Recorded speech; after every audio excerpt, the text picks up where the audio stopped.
السلام علیکم ناظرین، آپ کی خدمت میں پھر سے حاضر ایک نئی ویڈیو لے کر۔ اس ویڈیو کو ہم نے لیا ہے آدھی بات یوٹیوب چینل سے، اور اس ویڈیو میں حضرت بلال رضی اللہ تعالیٰ عنہ کے بارے میں علامہ اقبال رضی اللہ تعالیٰ عنہ کی طرف سے کچھ اشعار لکھے گئے ہیں۔ بس انہی کو ہم آپ کے سامنے تفسیر سے بیان کریں گے، اور جو ان کے میننگ نکلتے اس کا مطلب نکلتا ہے وہ آپ تک پہنچائیں گے۔ باقی سب آدھی بات چینل نے ایڈٹ کیا ہے، پورا تفسیر سے بیان آدھی بات چینل نے کیا ہے۔ بلال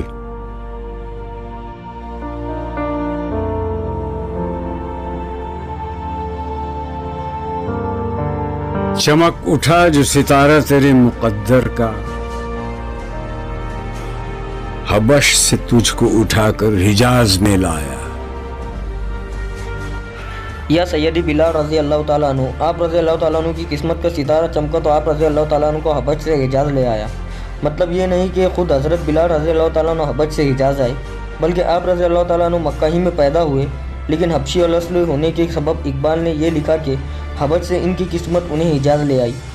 جہاں آپ رضی اللہ تعالیٰ عنہ کو حضور اکرم صلی اللہ تعالیٰ علیہ وسلم کا قرب حاصل ہوا، حبش میں رہتے تو اس قرب سے محروم رہتے، اور اس خوش قسمتی پر کسے رشک نہ ہوگا۔ ہوئی اسی سے تیرے غم کدے کی آبادی، تیری غلامی کے صدقے ہزار آزادی۔ چونکہ حضرت بلال رضی اللہ تعالیٰ عنہ غلام تھے اور بے وطنی کے غموں میں مبتلا ہوئے، لیکن یہی غلامی آپ رضی اللہ تعالیٰ عنہ کے غم کدے کی آبادی کا سامان بن گئی۔ آپ رضی اللہ تعالیٰ عنہ اگر مکہ میں نہ ہوتے تو دین حق کی صدا آپ رضی اللہ تعالیٰ عنہ تک کیسے پہنچتی، اور وہ بلند مقام کیسے حاصل ہوتا جو شہنشاہوں کے لیے بھی باعث رشک ہے۔ آپ رضی اللہ تعالیٰ عنہ امیہ بن خلف کے غلام تھے۔ اسلام قبول کرنے پر اس نے آپ رضی اللہ تعالیٰ عنہ پر بہت ظلم ڈھائے۔ حضرت ابو بکر صدیق رضی اللہ تعالیٰ عنہ نے آپ رضی اللہ تعالیٰ عنہ کو خرید کر آزاد فرما دیا۔ یہ غلامی آپ رضی اللہ تعالیٰ عنہ کے لیے اس قدر مبارک ثابت ہوئی کہ اس پر ہزاروں آزادیاں قربان کی جا سکتی ہیں۔ اسی غلامی کی بدولت دین اسلام جیسی نعمت عطا ہوئی، حضور اکرم صلی اللہ علیہ وسلم کے ممتاز صحابی ہونے کا شرف حاصل ہوا اور پہلے معززان اسلام کہلائے۔ وہ آستان نہ چھٹا تجھ سے ایک دم کے لیے، کسی کے شوق میں تو نے مزے ستم کے لیے۔ آپ رضی اللہ تعالیٰ عنہ سے رسول اللہ صلی اللہ علیہ وسلم کی چوکٹ ایک دم کے لیے بھی نہ چھوٹی۔ اس سلسلے میں اہل مکہ نے آپ رضی اللہ تعالیٰ عنہ پر جو بھی ظلم و ستم ڈھائے، آپ رضی اللہ تعالیٰ عنہ نے وہ سب شکایت کے بغیر برداشت کیے۔ حضور اکرم صلی اللہ تعالیٰ علیہ وسلم کے عشق کے طفیل آپ رضی اللہ تعالیٰ عنہ کو مخالفوں کے ظلم و ستم میں بھی لطف آتا رہا۔ جفا جو عشق میں ہوتی ہے وہ جفا ہی نہیں، ستم نہ ہو تو محبت میں کچھ مزہ ہی نہیں۔ دراصل آپ رضی اللہ تعالیٰ عنہ اس رات سے آگاہی حاصل فرما چکے تھے کہ محبوب کے عشق میں غیروں کی جو جفائی برداشت کرنا پڑتی ہے وہ اہل دل کے لیے جفا نہیں ہوتی، کیونکہ جس محبت کے نتیجے میں انسان پر کسی نہ کسی طرح مصائب نازل نہ ہو، اس محبت میں کوئی لطف نہیں ہوتا۔ نظر تھی صورت سلمہ ادا شناس تیری، شراب دید سے بڑھتی تھی اور پیاس تیری۔ حضرت سلمان فارسی رضی اللہ تعالیٰ عنہ کی طرح آپ رضی اللہ تعالیٰ عنہ کی نظر بھی عشق و محبت کی تمام اداؤں اور خوبیوں کو پہچانتی تھی، اور حضور اکرم صلی اللہ تعالیٰ علیہ وسلم کی عظمتوں سے پوری طرح آگاہی رکھتی تھی۔ آپ رضی اللہ تعالیٰ عنہ جس قدر حضور صلی اللہ تعالیٰ علیہ وسلم کی زیارت فرماتے تھے، اسی قدر آپ رضی اللہ تعالیٰ عنہ کا شوق دیدار بڑھتا تھا۔ آپ رضی اللہ تعالیٰ عنہ جتنی دیدار کی شراب پیتے، اس سے اتنی ہی پیاس بڑھتی تھی، یعنی حضور اکرم صلی اللہ تعالیٰ علیہ وسلم کو دیکھنے کے ساتھ ساتھ دیکھنے کا شوق کبھی پورا نہ ہوا۔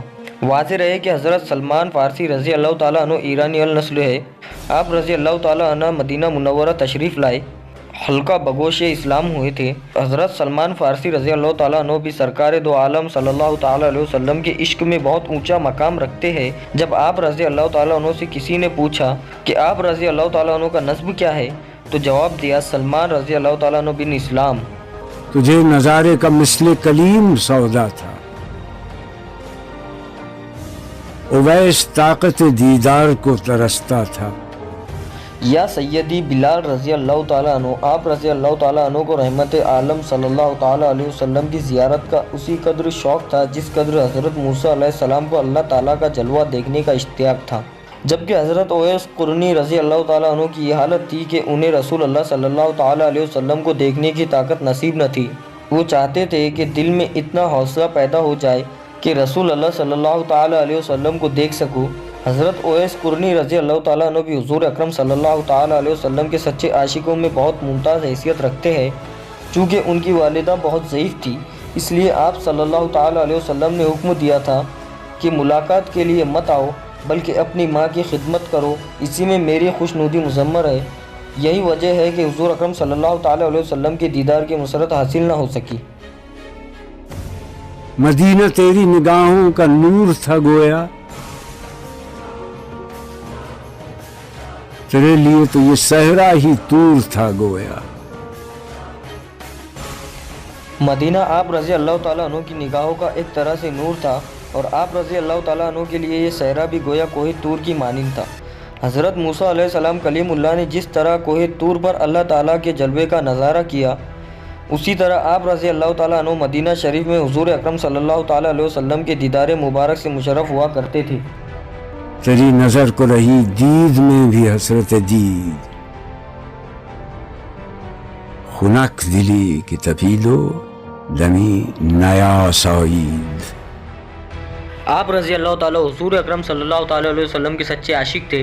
حضور اکرم صلی اللہ تعالیٰ علیہ وسلم کے قریب ہونے کی وجہ سے ہر وقت آپ صلی اللہ تعالیٰ علیہ وسلم کی زیارت فرماتے تھے۔ اس کے باوجود زیادہ سے زیادہ دیدار کرنے کے شوق میں مبتلا رہتے۔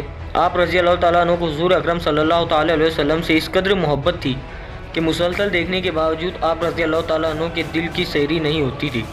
اقبال کہتے ہیں کہ آپ رضی اللہ تعالیٰ عنہ کا دل ہزار لائق تحسین ہے جو ساری عمر عشق رسول صلی اللہ تعالیٰ علیہ وسلم میں تڑپتا رہا، اور جسے عشق رسول اللہ صلی اللہ تعالیٰ علیہ وسلم کے باعث کبھی آرام میسر نہ ہو سکا۔ گری وہ برق تیری جان ناشکیبہ پر کہ خندزن تیری ظلمت تھی دست موسیٰ پر۔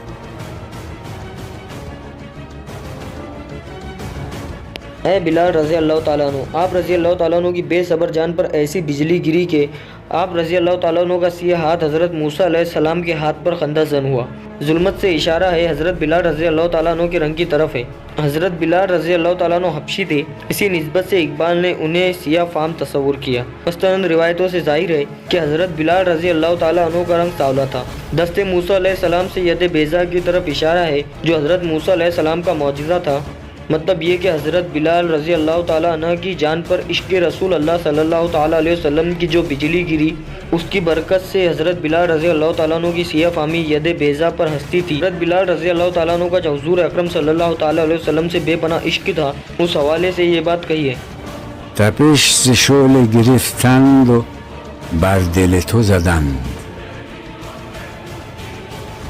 چی برق جلوه به خاشاک حاصل تو زدند۔ قضا و قدر نے شعلے سے حرارت اور تڑپ لی، آپ رضی اللہ تعالیٰ عنہ کے دل میں بھر دی۔ جلوے کی کیسی بجلی تھی جو آپ رضی اللہ تعالیٰ عنہ کے حاصل کے خس و خاشق پر گرا دی گئی۔ مطلب یہ کہ عشق رسول اللہ صلی اللہ تعالیٰ علیہ وسلم سے پہلے جو کچھ آپ رضی اللہ تعالیٰ عنہ کے پاس تھا، اس کی حیثیت خس و خاشق سے زیادہ نہ تھی۔ عشق رسول اللہ صلی اللہ تعالیٰ علیہ وسلم کی بجلی نے آپ رضی اللہ تعالیٰ عنہ کو جلا کر اس قدر بلند مرتبے پر پہنچا دیا کہ خلیفہ دوم امیر المومنین حضرت عمر فاروق رضی اللہ تعالیٰ عنہ بھی آپ رضی اللہ تعالیٰ عنہ کو یا سیدی بلال رضی اللہ تعالیٰ عنہ کہہ کر مخاطب فرماتے۔ ادائے دید سراپا نیاز تھی تیری، کسی کو دیکھتے رہنا نماز تھی تیری۔ حضور اکرم صلی اللہ تعالیٰ علیہ وسلم کی زیارت کرنے کا آپ رضی اللہ تعالیٰ عنہ کا انداز سراسری عاجزی و انکساری پر مبنی تھا۔ گویا آپ صلی اللہ تعالیٰ علیہ وسلم کو دیکھتے رہنا، آپ صلی اللہ تعالیٰ علیہ وسلم کی زیارت کرنا، آپ صلی اللہ تعالیٰ علیہ وسلم کی صحبت میں بیٹھنا ہی آپ رضی اللہ تعالیٰ عنہ کی نماز تھی۔ ازاں ازل سے تیرے عشق کا ترانہ بنی، نماز اس کے نظارے کا ایک بہانہ بنی۔ اس کائنات کے وجود میں آنے سے پہلے ہی سے اذان کو آپ رضی اللہ تعالیٰ عنہ کے عشق کو ظاہر کرنے والے ترانے کی حیثیت حاصل ہو چکی تھی، یعنی روزہ ازل ہی سے یہ طے ہو چکا تھا کہ آپ رضی اللہ تعالیٰ عنہ اسلام کے پہلے مؤذن بنیں گے، اور نماز کو آپ صلی اللہ تعالیٰ علیہ وسلم کی زیارت کا بہانہ بنا دیا گیا۔ پہلے مصرعے میں حضرت بلال رضی اللہ تعالیٰ عنہ کی مؤذن اول کی حیثیت واضح کرتے ہوئے ان کی تاثیر کی طرف اشارہ کیا گیا ہے۔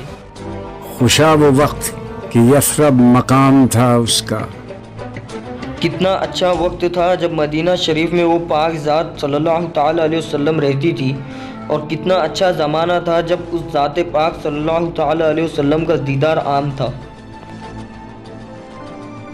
خوشا وہ دور کہ دیدار عام تھا اس کا۔ یثرب جس وادی میں مدینہ منورہ آباد ہوا، ہجرت سے پہلے اس میں جگہ جگہ بستیاں تھیں، جس میں سب سے بڑی بستی کا نام یثرب تھا، اس لیے تمام بستیوں کے مجموعے کو بھی یثرب ہی کہتے ہیں۔ یہ بستی اب بھی موجود ہے اور مدینہ منورہ سے 1.5 شمال مغرب میں ہے۔